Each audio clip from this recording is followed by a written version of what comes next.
সরিয়ে সরিয়ে আমাদের ইনভেস্টিগেশনরা দেখার চেষ্টা করছিলাম যে এটা কী আছে। তো প্রথম দিন 2 দিন আমরা কিছু পাইনি। থার্ড ডেতে আমি বললাম যে একটু মেটিকুলাসলি দেখো একটা একটা করে কাপড় চোপড়, যে সমস্ত মেডিসিন, তুলা, সার্জিক্যাল টেপ এগুলো পাওয়া যাচ্ছে। তো আমরা একটা বালতি পেলাম সবুজ রঙের, নীল রঙের। বালতিটা দেখে আমি বললাম যে এর মধ্যে কিছু থাকতে পারে, দেখো বালতির মধ্যে কিছু তুলা, কিছু গজ, ব্যান্ডেজ, খুব ধুলাবালি পরা নোংরা এটা রাখা। তা আমি বললাম যে এর মধ্যে কিছু থাকতে পারে, বালতিটা সরাও। বালতিটা সরাই এসে আমাদের ওয়ান অফ দ্য প্রসিকিউটার্স, সাহস বেশি আর কি, তো ফ্লোরের মধ্যে ভাঙা চেয়ারের, এই যেরকম চেয়ারের নিচে যে গদিটা থাকে না, ফোমওয়ালা চেয়ারটা ভেঙে ফেললে শুধু গদিটা ফ্লোরের মধ্যে পড়া। ও কি করলো, ওই বালতিটা ওই গদিওয়ালা চেয়ারের উপরে ঢালার চেষ্টা করছে, ঢালছে আর কি। আমি পাশে দাঁড়ানো, ঢালা মাত্রই দেখছি যে লাল টেপ মোড়ানো বড় বড় 5টা বোমা বেরিয়ে আসছে, সাথে তার লাগানো টাইমার। ঠিক আছে, দেখা মাত্র আমি সাথে সাথে বলছি স্টপ, কোনো নড়াচড়া করবে না, আস্তে করে এটা রেখে এখান থেকে বেরো। এখানে আরও কিছু ঘটনা আছে যেগুলো সব কথা হয়তো আপনাদের বলবো না। তো বেরিয়ে আসলাম, এই যে বেরিয়ে এসে আমরা যারা দায়িত্বে ছিল তার বিভিন্ন বাহিনীর সদস্য, তাদেরকে বললাম যে এখানে বোমা আসলো কীভাবে। বলে স্যার আমরা জানি না। তা আপনাদের কি আরোপে ছিল? আপনারা যখন প্রথম দেখার পরে তো আপনারাই বন্দি রেখেছেন। স্যার আমরা জানি না। এনিওয়ে আমরা সেদিনের মতো 25শে জানুয়ারি এটা বন্ধ করে বেরিয়ে আসলাম। 26শে জানুয়ারি বা 25শে জানুয়ারি আমরা বোম ডিসপোজাল ইউনিটকে খবর দিলাম। তারা 27শে জানুয়ারি তাদের পুরো ইউনিট নিয়ে সেখানে বোম ডিসপোজালের জন্য গেলেন। যাওয়ার পরে তাদের সেই বোম ডিসপোজাল ইউনিটের সেই সমস্ত ম্যাটেরিয়ালস নিয়ে, হেলমেট, তারপরে বুলেট প্রুফ জ্যাকেট ট্যাকেট এগুলো নিয়ে ওনারা ওই বোমা 5টা বোমা একসাথে লাগিয়ে একটা টাইমারের সাথে সংযুক্ত করা ছিল। তো সেইটাকে বের করে নিয়ে আসলেন, নিয়ে এসে বাইরে এনে ওয়ান আফটার অ্যানাদার ওটাকে প্রথমে বিচ্ছিন্ন করলেন, করে একটা একটা করে বিস্ফোরণ ঘটালেন। সেটা পুরোটা ডকুমেন্টেড করা, সেটার জন্য জিডি করা আছে এবং বোমাগুলোর আলামত সিজ করে সেগুলো ফরেন্সিক করা হয়েছে, যা যা আইনগত প্রক্রিয়া করা সেগুলো করা হয়েছে।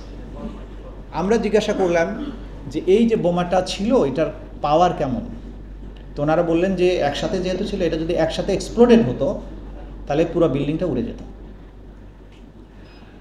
আমাদের প্রসিকিউটাররা খুবই ট্রমাটাইজড হয়েছেন। যাই হোক আমি বললাম না, কিছু ভয় পাওয়ার কিছু না, ফুটে নাই তো, আমাদের তো আর কিছু হয় নাই। এনিওয়ে আমরা কেন বলি নাই, তার কয়েকদিন পরেই ডক্টর ইউনূসের ওই আয়নাঘর ভিজিটে যাওয়ার কথা।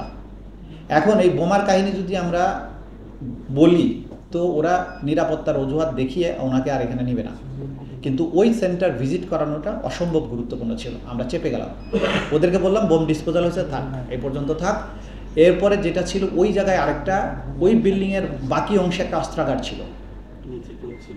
অস্ত্রাগার আমরা তখন সংশ্লিষ্ট বাহিনী এবং বিশেষ করে পুলিশের আইজিপিকে এবং হোম মিনিস্টারকে, আমরা হোম অ্যাডভাইজারকে বললাম যে ওইখানে অস্ত্রাগার রাখাটা ভয়ঙ্কর রকমের ঝুঁকিপূর্ণ।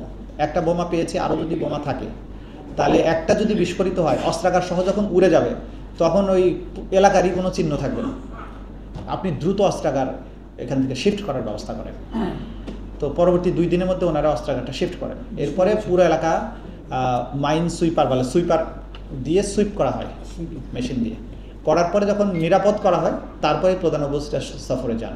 আচ্ছা, প্রধান উপদেষ্টা সফরে যাওয়ার আগে বোমটা সরানোর পরে মাঝখানে আমরা বাকি বিশাল কমপ্লেক্স বিভিন্ন অংশে যেখানে গোপন বন্দিশালা ছিল, আপনারা জানেন যে আমরা ওয়াল ভেঙে ভেঙে ভেতরে ঢুকে 3 ফিট বাই 3 ফিট 7টা সেল পেলাম, নিচে 10টা সেল পেলাম যেগুলো বন্দি করে রাখা হয়েছে, উপরতলায় এরকম 27 বা 29টা সেল সেখানে ছিল বিভিন্ন ইয়ার। এবং এখনও আমাদের জানার মতে একটা অংশ অনাবিষ্কৃত আছে, যেটা আমরা খোঁজার চেষ্টা করছি, সেখানে অনেক কিছু এখনও আছে বলে আমরা জানতে পেরেছি। এখন ধরেন এই যে একটা গোপন বন্দিশালা, এর সাথে কয়েক হাজার বন্দির সম্পর্ক আছে। তারা বিভিন্ন সময় এই বন্দিশালায় গিয়েছিলেন, নির্যাতিত হয়েছেন, অনেকে ফিরে এসেছেন, অনেকে কোনো দিন ফিরে আসেননি, আসবেন না। এই যে কাহিনীটা আপনি ধরেন প্রায় মোর দ্যান 900+ ভিকটিম ওই সেন্টারের সাথে সম্পৃক্ত ছিল।